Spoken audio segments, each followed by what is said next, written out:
นิยามความอ่อนเยาว์ใหม่ด้วยชุดผลิตภัณฑ์บำรุงผิวประจำวันขอแนะน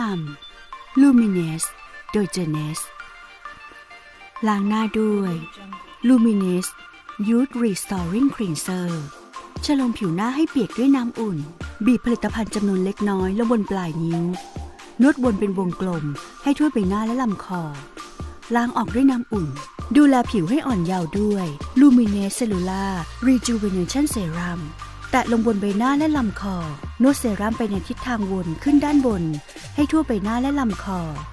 ใช้เป็นประจำทุกวันหลังล้างหน้าผิวดูกระจ่างใสในทุกๆวันด้วย Luminous Flawless Skin Brightener กด1ปั๊มลงบนปลายนิ้วมือ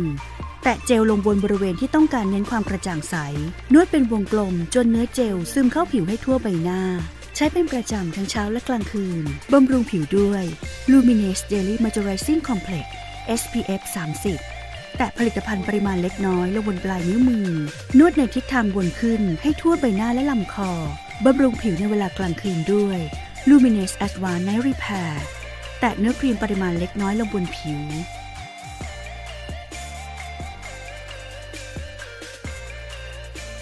นวดในทิศทางวนขึ้นให้ทั่วใบหน้าและลำคอใช้เป็นประจำทุกคืนหลังล้างหน้าให้ผิวดูชุ่มชื่นในทุกๆสัปดาห์ด้วย Luminous Ultimate Lifting Mask ทา Luminous Ultimate Lifting Mask ลงบนใบหน้าและลำคอเป็นชั้นบางๆและสม่ำเสมอรอ 15-20 นาทีลอกออกจากนั้นล้างหน้าด้วยน้ำอุ่นเพื่อขจัดมาร์กที่หลงเหลืออยู่ใช้ 1-2 ครั้งต่อสัปดาห์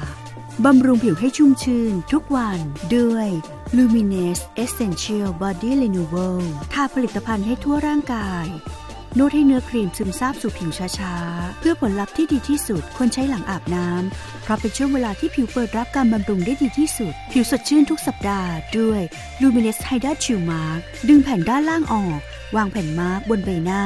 และดึงแผ่นด้านบนออกมาร์กทิ้งไว้ 20-25 นาทีแล้วแกะแผ่นมาร์กออกใช้ปลายนิ้วนวดเบาๆให้ผลิตภัณฑ์ที่เหลือซึมเข้าสู่ผิวใช้ 1-2 ครั้งต่อสัปดาห์ขอแนะนำ Luminous โดย Genes